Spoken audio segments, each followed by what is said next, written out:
கிறிஸ்துவுக்குள் பிரியமானவர்களே, FIBA radio வழங்கும் ஆராதனை வேளை நிகழ்ச்சிக்கு உங்களை அன்புடன் வரவேற்கிறோம். தேவன் ஆவியாய் இருக்கிறார். அவரை தொழுது கொள்ளுகிறவர்கள் ஆவியோடும் உண்மையோடும் அவரை தொழுது கொள்ள வேண்டும் என்றார். ஆராதனை வேளை நிகழ்ச்சியை நீங்கள் வாரந்தோறும் கேட்டு ஆசீர்வதிக்கப்பட்டு வருகிறீர்கள். நிகழ்ச்சி பற்றிய மேலான கருத்துக்களை கமெண்ட் செக்ஷனில் பதிவிடுங்கள். உங்கள் நண்பர்களுக்கும் இந்நிகழ்ச்சியை அறிமுகம் செய்யுங்கள். ஆராதனை வேளை.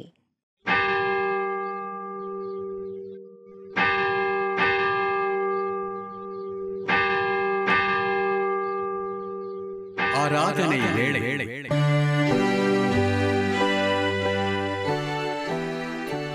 நம்முடைய துவக்கம் தந்தை மைந்தன் தூயாவின் திருப்பெயரிலே. ஆமேன். கிறிஸ்துவுக்குள் பிரியமானவர்களே, ஃபீபா ரேடியோ தயாரித்து ஒளிபரப்பும் ஆராதனை வேளை நிகழ்ச்சிக்கு நேயர்களாக்கி உங்களை அன்போடு கூட வாழ்த்தி வரவேற்பதில் நான் மகிழ்ச்சி கொள்கின்றேன். இந்த பரிசுத்த ஓய்வு நாளிலே அவரை ஆராதிக்கும்படியாக வந்திருக்கின்ற நம் அனைவரையும் கர்த்தர் அளவில்லாமல் ஆசீர்வதிப்பாராக. ஒன்றுபட்டு ஆண்டவருடைய சமூகத்திலே காத்திருந்து ஆண்டவர் இந்த ஆராதனை வேளை நிகழ்வின் வாயிலாக நமக்கு தருகின்ற எல்லா ஆசீர்வாதங்களை பெற்றுக்கொள்ளும்படியாக எல்லாம் வல்ல இறைவன் அருளையும் கிருபையும் சமாதானத்தையும் நமக்கு தந்தருள்வாராக. ஆமேன். பிரார்த்தனை செய்வோம். எங்களை நேசிக்கிற எங்கள் அன்பின் ஆண்டவரே, நாங்கள் பாவிகளாக இருக்கையிலே எங்கள் மீது மனதுருகி எங்களை பாவத்திலிருந்து விடுதலையாக்கி நல்வழிப்படுத்தி இந்த நாள் வரையிலும் வழிநடத்தி வருகிற கிருபைக்காக நன்றி செலுத்துகின்றோம். 6ஆம் மாதத்தினுடைய 4வது ஓய்வு நாளை நாங்கள் காணும்படியாகும். நாங்கள் கடந்து வந்த பாதைகளிலெல்லாம் கர்த்தர் எம்மட்டுமாக எங்களை வழிநடத்தினார் என்பதை எண்ணி பார்த்து நாங்கள் உள்ளமாற நன்றிகளை சொல்லி எங்களை மீண்டும் உடைய கரத்திலே தாழ்த்தி தாழ்மையோடு கூட ஆண்டவரை நாங்கள் நடந்து கொள்ள அருள் செய்ய வேண்டும் என்று சொல்லி மன்றாடுகின்றோம். இப்பொழுதுமாக இந்த ஆராதனை வேளை நிகழ்விலே இணைந்திருக்கின்ற உமது பிள்ளைகளை கண்ணோக்கி பாரும். எந்த இடத்துல இருந்தாலும் எந்த நிலையில் இருந்தாலும் கர்த்தருடைய பிரசனம் இறங்கி அவர்கள் ஒவ்வொருவர் மீதும் நிழலாட்டமாக இருக்க வேண்டும் என்று சொல்லி நாங்கள் மன்றாடுகின்றோம். ஆமாண்டவரே, இந்த சத்தியத்தை எல்லாவற்றையும் பிள்ளைகள் கேட்டு நம்பிக்கையோடு விசுவாசத்தோடு ஆசீர்வாதங்களை பெற்றுக்கொள்ள கிருபை செய்ய வேண்டுமென்று இரட்சகர் இயேசுவின் திருநாமத்திலே வேண்டி நிற்கின்றோம் பிதாவே. ஆமேன். தேவனுடைய நாம மகிமைக்காகவும் ஆராதனைக்கு ஆரம்பமாக நாம் யாவருமாக இணைந்து கிறிஸ்து சபை பாமாலைகளிலே ஆண்டவா பிரசன்னமாக்கி ஜீவன் உய்தி உயிர்ப்பியும் என்ற பாடலை இணைந்து பாடுவோம்.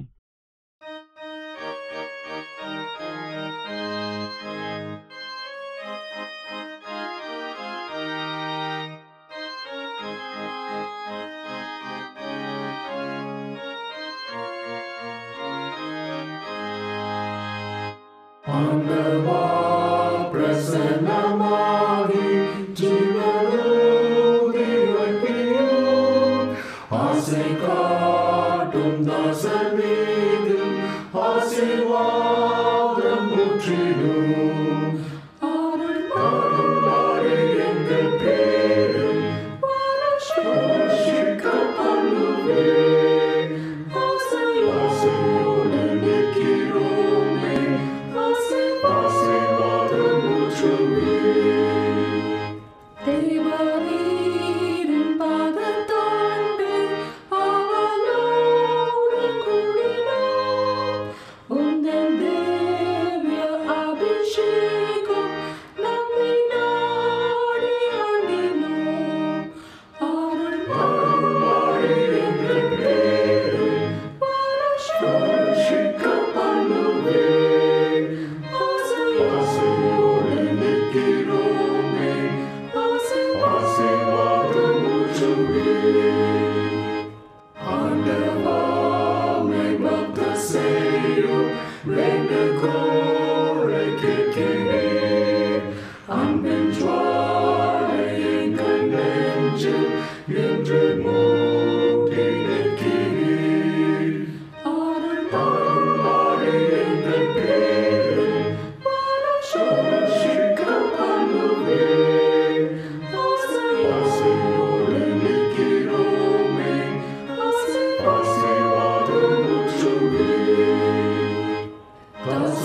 குடிகளே, எல்லோரும் கர்த்தரை கம்பீரமாய் பாடுங்கள். மகிழ்ச்சியோடு கர்த்தருக்கு ஆராதனை செய்து ஆனந்த சத்தத்தோடு அவர் சந்நிதி முன் வாருங்கள். தேவன் ஆவியாக இருக்கிறார். அவரை தொழுது கொள்ளுகிறவர்கள் ஆவியோடும் உண்மையோடும் அவரை தொழுது கொள்ள வேண்டும். இது கர்த்தர் உண்டு பண்ணின நாள், இதிலே களி கூர்ந்து மகிழ கடவோம். சற்று நேரம் அமைதியோடு கூட நம்மை ஆராய்ந்து பார்த்து தேவனுக்கு பிரியமில்லாத காரியத்தை செய்த நாம் அதை தேவனுடைய சமூகத்திலே அறிக்கை செய்து பாவ மன்னிப்பின் நிச்சயத்தை பெற்றுக்கொள்ள நாம் அழைக்கப்பட்டிருக்கின்றோம். நமக்கு பாவம் இல்லை என்போமானால் நம்மை நாமே வஞ்சிக்கிறலாவோம். சத்தியம் நமக்குள் இராது. நம்முடைய பாவங்களை நாம் அறிக்கையிட்டால் பாவங்களை நமக்கு மன்னித்து எல்லா அநியாயத்தையும் நீக்கி நம்மை சுத்திகரிப்பதற்கு அவர் நம்பத்தக்கவரும் நீதியும் உள்ளவர். நான் எழுந்து என் தகப்பனிடத்திற்கு போய், தகப்பனே, பரத்திற்கு விரோதமாகும் உமது பார்வையிலும் பாவம் செய்தேன். இனிமேலும் உம்முடைய மகன் என்று சொல்லப்படுவதற்கு நான் பாத்திரன் அல்ல. உம்முடைய வேலைக்காரர் ஒருவனாக என்னை வைத்துக் கொள்ளும் என்பேன்.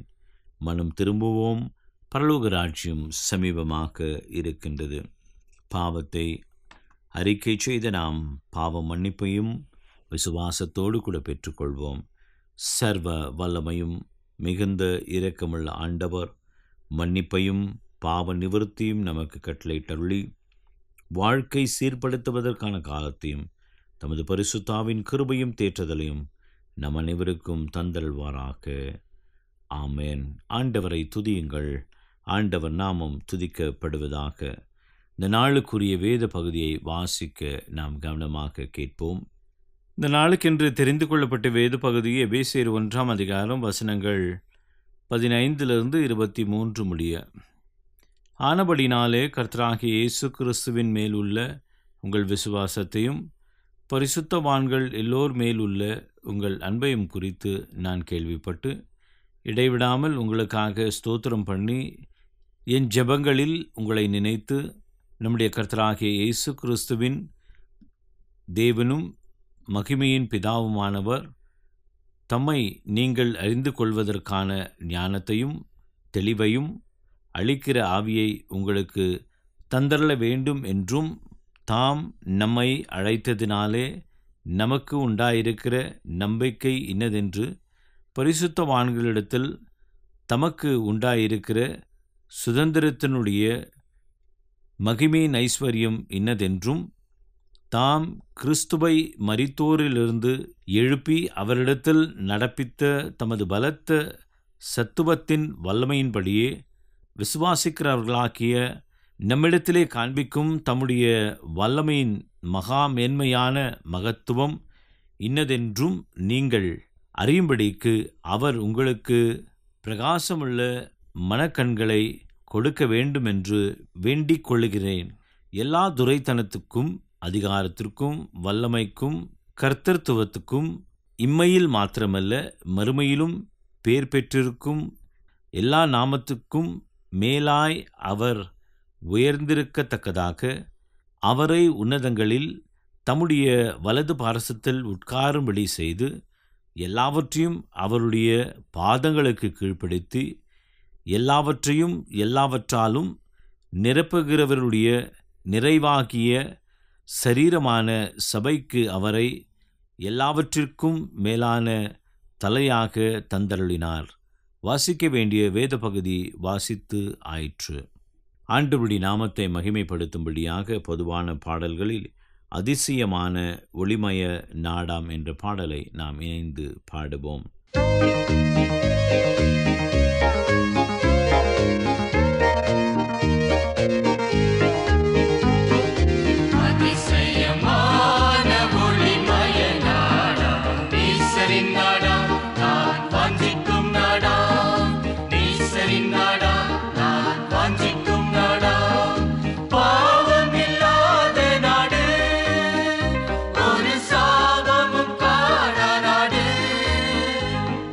பாவமில்லாத நாடு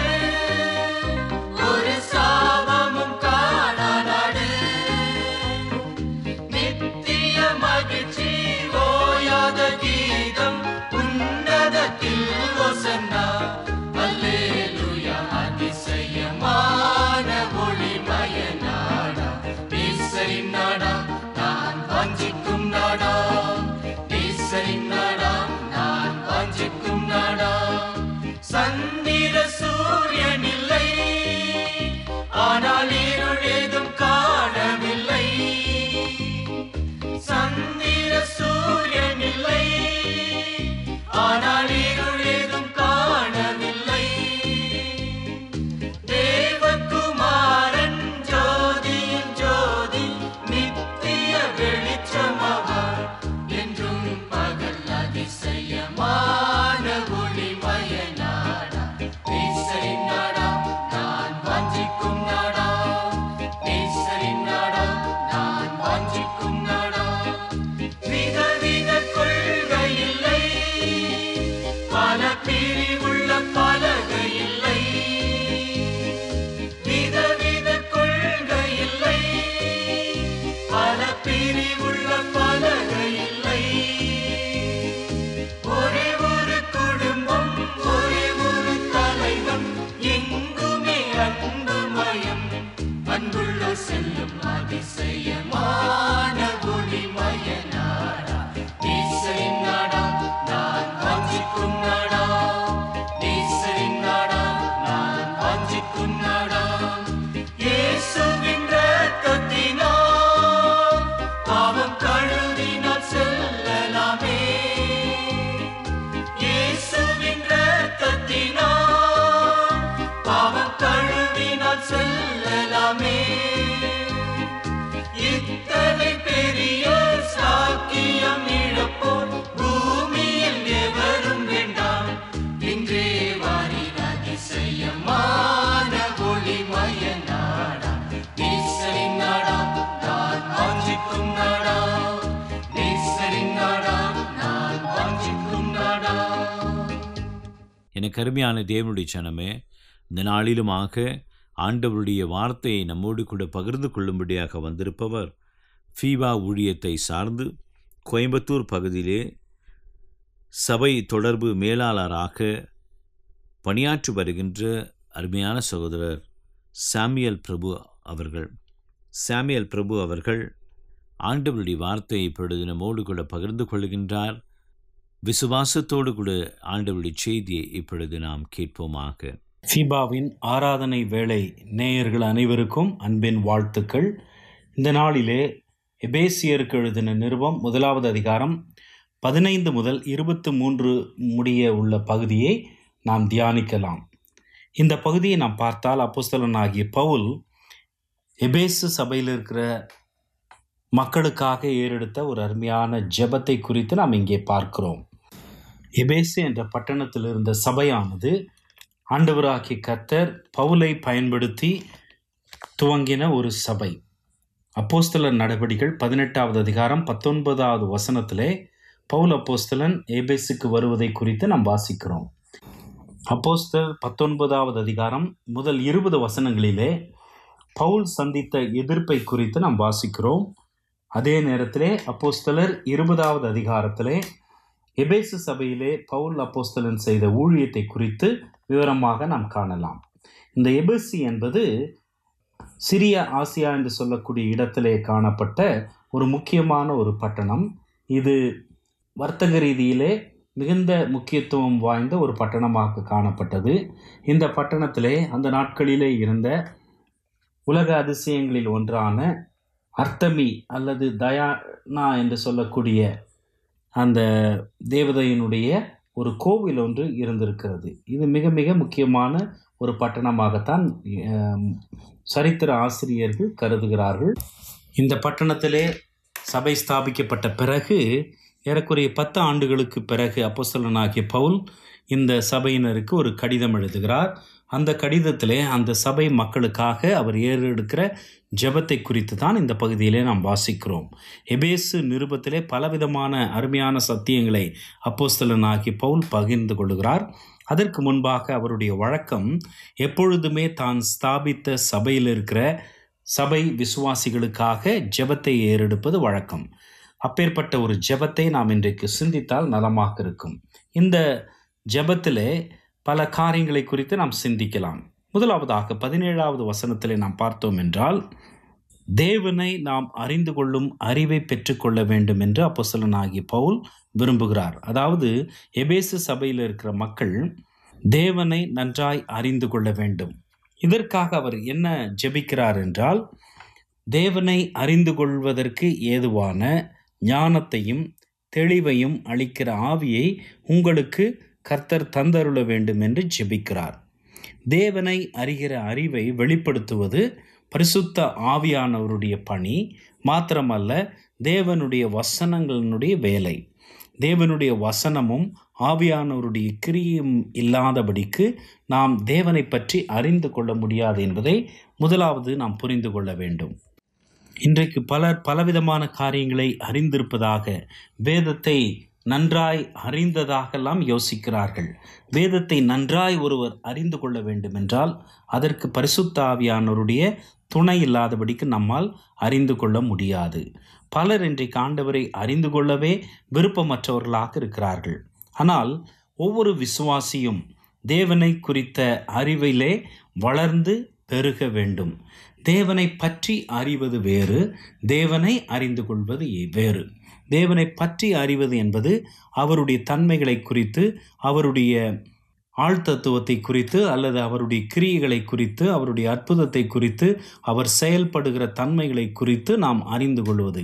அதை பற்றி அறிந்து கொள்வதனால் பயனில்லை. கர்த்தரை அறிவது என்பது அவர் நடப்பிக்கிற காரியங்களோடு நமக்கு ஒரு தொடர்பு ஏற்படுகிறது. அவர் பரிசுத்தம் உள்ள தேவர் என்றால் நாமும் கூட பரிசுத்தம் அடைய வேண்டும், பரிசுத்தமாய் நம்மை காத்து கொள்ள வேண்டும். அவர் நம்மை பரிசுத்தப்படுத்துகிற தேவன். நீதியுள்ள தேவனாக இருக்கிறார் என்றால் அந்த நீதி என்னிலே விளங்க வேண்டும், அது என்னிலே செயல்பட வேண்டும், என்னிலே தானே அந்த நீதியானது பிரதிபலிக்க வேண்டும் என்று தேவன் எதிர்பார்க்கிறார். ஆண்டவரை நன்றாக அறிந்து கொள்ள வேண்டும் என்றால் தேவனுடைய வசனங்களை அதிகமாக நான் வாசிக்க வேண்டும். மாத்திரமல்ல, பரிசுத்த ஆவியானவர் இந்த வேத வசனங்களுடைய சத்தியங்களை நமக்கு நன்றாய் வெளிக்காட்ட வேண்டும். இதை நம்முடைய உள்ளத்தில் ஏற்றுக்கொள்ளும் போது நாம் தேவனை அறிந்தவர்களாகிறோம். தேவனை அதிகமாய் அறிய நாம் எப்பேற்பட்ட பாவிகள் என்பதையும் வேத வசனமும் சரி, தேவனுடைய தன்மைகளும் சரி சுட்டி காட்டும். அதன் மூலமாய் நாம் பாவி என்றும் அவர் பரிசுத்தமுள்ள இரட்சகர் என்பதையும் நாம் புரிந்து கொள்ள முடியும். இரண்டாவதாக 18வது வசனத்தில் நாம் பார்த்தால், தாம் நம்மை அழைத்ததினாலே என்று சொல்லி நாம் பார்க்கிறோம்.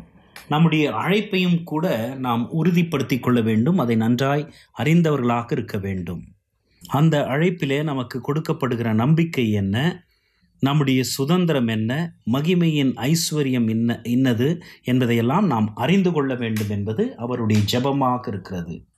தேவனுடைய அழைப்பு என்பது என்ன? தேவனது அழைப்பை குறித்து வேதத்திலே அதிகமாய் நாம் வாசிக்கிறோம். அவருடைய பிள்ளைகளை தேவன் அழைக்கிறார். தம்முடைய சாயலுக்கு ஒப்பாக மறுரூபப்படுத்துவதற்காக அழைக்கிறார். தம்முடைய பிள்ளைகளாக மாற்றும்படிக்காக அழைக்கிறார். பாவத்திலிருந்து பிரித்தெடுத்து தமக்குரியவர்களாக, தமக்கு சொந்தமான ஜனங்களாக மாற்ற விரும்புகிறார். யோவான் 1வது அதிகாரம் 12வது வசனத்தின்படி நாம் தேவனுடைய பிள்ளைகளாக மாற்றப்படத்தக்கதாக நாம் தெரிந்து கொள்ளப்படுகிறோம், அழைக்கப்படுகிறோம். என கண்பான ஃபீபா நேயர்களே, என்னுடைய வாழ்க்கையிலே தேவன் நம்மை அவருடைய பிள்ளையாக தெரிந்து கொண்டிருக்கிறாரா? அதற்கான அழைப்பை பெற்றிருக்கிறோமா? அழைப்பை பெற்ற நாம் அதற்கு கீழ்ப்படிந்திருக்கிறோமா? சற்று யோசித்து பார்ப்போம். அடுத்ததாக 19வது வசனம், தாம் கிறிஸ்துவை மரித்தோரிலிருந்து எழுப்பி அவரிடத்தில் நடப்பித்த தமது பலத்த சத்துவத்தின் வல்லமைப்படியே விசுவாசிக்கிறவர்களாகிய நம்மிடத்திலே காண்பிக்கும் தம்முடைய வல்லமையின் மகா மேன்மையான மகத்துவம் இன்னதென்றும் நீங்கள் அறியும்படிக்கு அவர் உங்களுக்கு பிரகாசமுள்ள மனக்கண்களை கொடுக்க வேண்டும் என்றும் வேண்டிக் கொள்கிறேன். இங்கே தேவன் பேரிலே காணப்படுகிற அந்த விசுவாசம், அது நிமித்தமாய் அவராலே நம்மிலே பலத்த கிரியைகள் நடப்பிக்கப்படுகிறது என்பதை நாம் பார்க்கிறோம். இதற்கு அடிப்படை காரணம் என்ன? இயேசு கிறிஸ்துவனுடைய உயிர்த்தெழுதல். இயேசு கிறிஸ்துவனுடைய உயிர்த்தெழுதல் இல்லாதபடி பாவம் மன்னிப்பில்லை. தேவனுடைய பிள்ளைகளாக நாம் மாற்றப்பட முடியாது. தேவ அழைப்பை பெற்றுக்கொள்ள முடியாது. தேவனையும் நாம் அறிந்து கொள்ள முடியாது. தேவனை அறிந்து கொள்ள ஏதுவாக நம்மை நடத்துகிறது என்ன என்று பார்த்தால், கிறிஸ்துவினுடைய சிலுவை மரணமும் அவருடைய உயிர்த்தெழுதலும் தான். எனவே இயேசு கிறிஸ்துவை மரித்தோரிலிருந்து எழுப்பின அந்த வல்லமை எப்பேற்பட்ட வல்லமை என்பதை நாம் புரிந்து கொள்ள வேண்டும் என்பது அப்போஸ்தலனாகிய பவுலினுடைய ஜெபமாக இருக்கிறது. என கண்பான ஃபீபா நேயர்களே, இயேசு கிறிஸ்துவை மரித்தோரிலிருந்து எழுப்பின பிதாவினுடைய வல்லமையை, பலத்த சத்துவத்தின் வல்லமையை நாம் அறிந்திருக்கிறோமா? அதை விசுவாசிக்கிறோமா என்று நாம் சிந்தித்து பார்க்க வேண்டும். இறுதியாக இந்த பகுதியிலே அந்த 19வது வசனத்தின் இறுதியிலே அவர் உங்களுக்கு பிரகாசமுள்ள மனக்கண்களை கொடுக்க வேண்டும் என்றும் வேண்டிக் கொள்ளுகிறேன் என்று ஜெபிக்கிறார். எதற்காக இந்த பிரகாசமுள்ள மனக்கண்கள் என்று பார்த்தால், அழைப்பை அறிந்திருக்க வேண்டும். தேவன் கிறிஸ்துவை உயிரோடு எழுப்பினார் அல்லவா, அந்த எழுப்பின காரியத்தை நாம் அறிந்திருக்க வேண்டும். மாத்திரமல்ல, நாம் தேவனை அறிந்திருக்க வேண்டும். தேவனை அறிந்து கொள்ள வேண்டும். அவருடைய அழைப்பை பெற்றிருக்க வேண்டும். அவருடைய வல்லமையை, சத்துவத்தை நாம் அறிந்திருக்க வேண்டும். இவைகள் எல்லாவற்றையும் தெரிந்து கொள்வதற்கு நம்முடைய மனக்கண்கள் பிரகாசம் உள்ளதாக இருக்க வேண்டும் என்று சொல்லி அப்போஸ்தலனாகிய பவுல் வேண்டிக் கொள்ளுகிறார். பிரகாசம் உள்ள மனக்கண்கள் எதை நமக்கு வெளிக்காட்டுகின்றன? தேவன் பார்க்கிற வண்ணமாக நாம் காரியங்களை பார்க்கும்படிக்காய் உதவி செய்வது நம்முடைய மனக்கண்கள். தேவனோடு கூட தொடர்பு கொள்ளும்படிக்காக இருப்பது நம்முடைய வாழ்க்கையில் தேவனுடைய பகுதி என்று சொல்லக்கூடிய தேவனுடைய ஆவி. பரிசுத்த ஆவியானவர் அல்ல, தேவன் நமக்கு தந்தருளின ஆவி என்ற ஒரு பகுதி, அதுதான் நமக்கு ஜீவனை கொடுப்பது. அந்த ஆவி பரிசுத்த ஆவியானவரோடு கூட தொடர்பு கொண்டு வாழும்போது ஆண்டவருடைய தன்மைகளை ருசிக்கிறவர்களாய், ஆண்டவருடைய குணாதிசயங்களை பெற்றுக்கொள்ளுகிறவர்களாய், ஆண்டவருடைய பிரகாசமுள்ள மனக்கண்களை கொண்டவர்களாய் வாழக்கூடியவர்களாய் காணப்படுவோம் என்பதிலே சந்தேகமில்லை. ஏனென்றால் ஆண்டவராகிய கர்த்தர் இயேசுவானவரை உன்னதங்களில் தம்முடைய வலது பாரசத்தில் உட்காரும்படிக்கு செய்திருக்கிறார். எல்லாவற்றையும் அவருடைய பாதங்களுக்கு கீழ்ப்படுத்தி எல்லாவற்றாலும் நிரப்புகிறவருடைய நிறைவாகிய சரீரமான சபைக்கு அவரை எல்லாவற்றிற்கும் மேலான தலையாக தந்தருளினார். ஏன் நாம் இப்பேற்பட்ட காரியங்கள் எல்லாவற்றையும் பெற்றுக்கொள்ள வேண்டும் என்று அப்போஸ்தலனாகிய பவுல் ஜெபிக்கிறார் என்றால், சபைக்கு தலைவராக, விசுவாசிகளுக்கெல்லாம் தலைவராக ஆண்டவராகிய இயேசு கிறிஸ்துவை அவர் உயிர்த்தெழச் செய்து அவரை தம்முடைய வலது பாரிசத்திலே உட்காரும்படிக்காக செய்து எல்லா அதிகாரங்களையும் எல்லா வல்லமையையும் இயேசு கிறிஸ்துவனுடைய பாதங்களுக்கு கீழ்ப்படுத்தி எல்லாவற்றையும் அவருடைய ஆளுகையிலே கொடுத்திருக்கிறார். கண்பான ஃபீபா நேயர்களே, சகலமும் அவருடைய ஆளுகையில் இருக்கிறது. தற்காலிகமாக இந்த உலகத்திலே பலவிதமான நெருக்கடிகளை, பலவிதமான அரசியல் மாற்றங்களை, பலவிதமான நெருக்கங்களை கொடுக்கக்கூடிய ஆட்சியாளர்களை காண்கிறோம். ஆனால் உண்மையிலும் ஆளுகை செய்கிறவர் நம்முடைய ஆண்டவராகிய கர்த்தர் என்பதை புரிந்து கொள்ள வேண்டும். அவர் நம்மை சில நேரங்களிலே சில சூழ்நிலைகளின் ஊடாக நடத்தி செல்ல விரும்பினால் அதிலே நமக்கு நன்மையான காரியங்களை வைத்திருப்பார் என்பதை புரிந்து கொள்ள வேண்டும். எனவே இதை அறிந்து கொள்வதற்கு ஏதுவாக நம்முடைய வாழ்க்கையிலே தேவன் நமக்கு பலவிதமான காரியங்களை தந்தருள வேண்டும் என்பதை இந்த காலை வேளையிலே நாம் புரிந்து கொள்ளுகிறவர்களாக இருந்தோம். நாம் தேவனை அறிந்து கொள்ள வேண்டும். தேவனுடைய அழைப்பை நாம் தெரிந்து கொள்ள வேண்டும். அவருடைய பலத்த சத்துவத்தின் வல்லமையை நாம் புரிந்தவர்களாய், விசுவாசித்தவர்களாய் இருக்க வேண்டும். இதையெல்லாம் அறிந்து கொள்ளக்கூடிய மனக்கண்களை கொண்டவர்களாய் இருக்க வேண்டும் என்பது பவுலின் ஜெபம். உங்களுடைய வாழ்க்கையிலே இந்த ஜெபம் கிரியை செய்திட, இதன்படி வாழ்ந்திட தேவன் உங்களுக்கும் எனக்கும் அருள் புரிவாராக. இந்த நாளிலே நம்முடைய ஆண்டவருடைய செய்தியை பகிர்ந்து கொண்ட அருமையான சகோதரர் சாமுவேல் பிரபு அவர்களுக்கு ஃபீபா ஊழியங்களின் சார்பிலும் ஆராதனை வேளை நேயர்களாகி உங்கள் அனைவரின் சார்பிலும் வாழ்த்துக்களை நான் சொல்லுகின்றேன். கர்த்ததாமே அவரையும் அவர் செய்கின்ற ஃபீபா ஊழியங்களையும் அவருடைய குடும்பத்தையும் அவர் சந்திக்கின்ற ஒவ்வொரு திருச்சபைகளையும் கர்த்தர் அளவில்லாமல் ஆசீர்வதிப்பாராக. சத்தியத்தை கேட்ட நாம் அனைவரும் நாம் யாவருமாக இணைந்து நம்முடைய விசுவாசத்தை அப்போஸ்தலர் விசுவாச பிரமாணத்தின் வாயிலாக அறிக்கை செய்து அதை நாம் உறுதி செய்வோமாக. வானத்தையும் பூமியையும் படைத்த சர்வ வல்லமையுள்ள பிதாவாகிய தேவனை விசுவாசிக்கிறேன். அவருடைய ஒரே குமாரனாகிய நம்முடைய நாதர் இயேசு கிறிஸ்துவையும் விசுவாசிக்கிறேன். அவர் பரிசுத்த ஆவியினாலே கன்னி மரியாளிடத்தில் உற்பவித்து பிறந்தார். பொந்தியு பிலாத்துவின் காலத்தில் பாடுபட்டு சிலுவையில் அறையுண்டு மரித்து அடக்கம் பண்ணப்பட்டு பாதாளத்தில் இறங்கினார். மூன்றாம் நாள் மரித்தோரிடத்திலிருந்து எழுந்தருளினார். பரமண்டலத்துக்கு ஏறி சர்வ வல்லமையுள்ள பிதாவாகிய தேவனுடைய வலது பாரசத்திலே வீற்றிருக்கிறார். அவரிடத்திலிருந்து உயிருள்ளோரையும் மரித்தோரையும் நியாயம் தீர்க்க வருவார். பரிசுத்த ஆவியையும் விசுவாசிக்கிறேன்.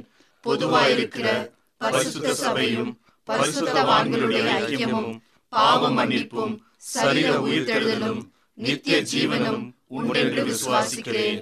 ஆமென். மீண்டும் ஒரு விசையாக நாம் ஒன்றுபட்டு ஆண்டவரை மகிமைப்படுத்தும்படியாக பிதாவே மா தயாவரா இரட்சிப்பின் ஆதி காரணா என்ற பாடலை நாம் இணைந்து பாடுவோம்.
இந்த வாரத்திற்குரிய வாக்குத்தத்த விசுவாச வசனத்தை நாம் பெற்றுக்கொள்வோம். நீதிமொழிகள் 28ஆம் அதிகாரம் 1ஆம் வசனம். நீதிமான்களோ சிங்கத்தைப் போலே தைரியமாய் இருக்கிறார்கள்.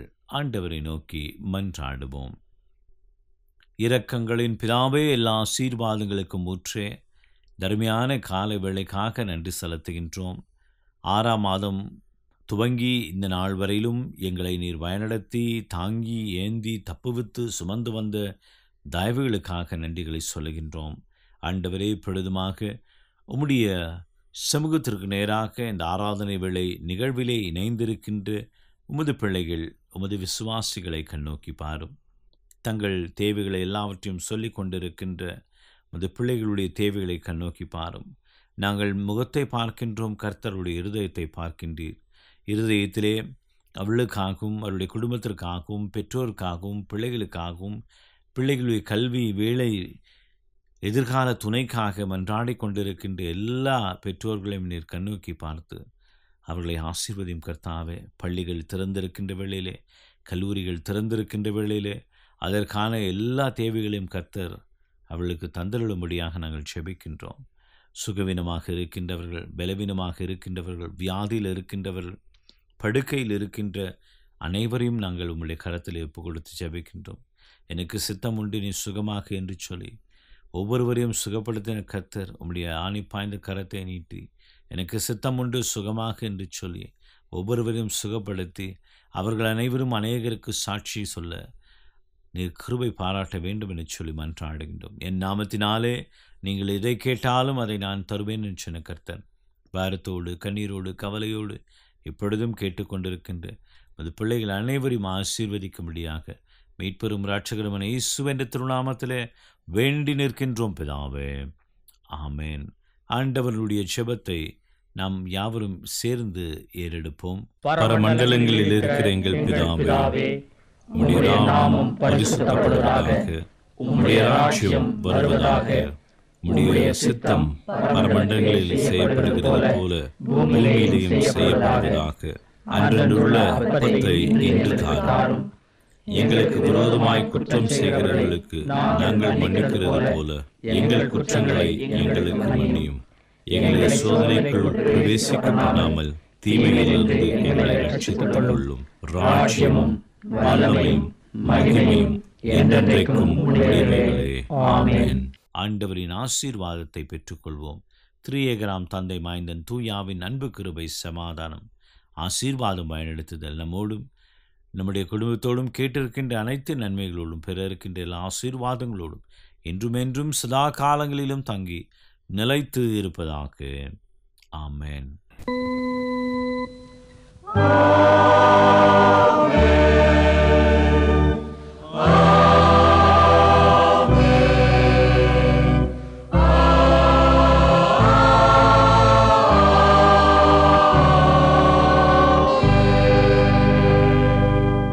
கர்த்தர் உங்களோடு இருப்பாராக. சமாதானத்துடன் சென்று வாருங்கள். மீண்டும் நினைவுபடுத்துகிறோம் நேர்களே, நீங்கள் ஃபீபா ரேடியோவின் நிகழ்ச்சிகள் பற்றிய தகவல்களை அறிந்து கொள்ள விரும்பினால் டிஸ்கிரிப்ஷன் பாக்ஸில் கொடுக்கப்பட்டுள்ள லிங்கை கிளிக் செய்யுங்கள். மேலும் நீங்கள் எங்களோடு தொடர்பு கொள்ள விரும்பினால் டிஸ்கிரிப்ஷன் பாக்ஸில் கொடுக்கப்பட்டுள்ள அலைபேசி மற்றும் தொலைபேசி எண்களை தொடர்பு கொள்ளலாம். வாழ்த்துக்கள் கூறி விடைபெற்றுக் கொள்கிறோம். வணக்கம் நேர்களே.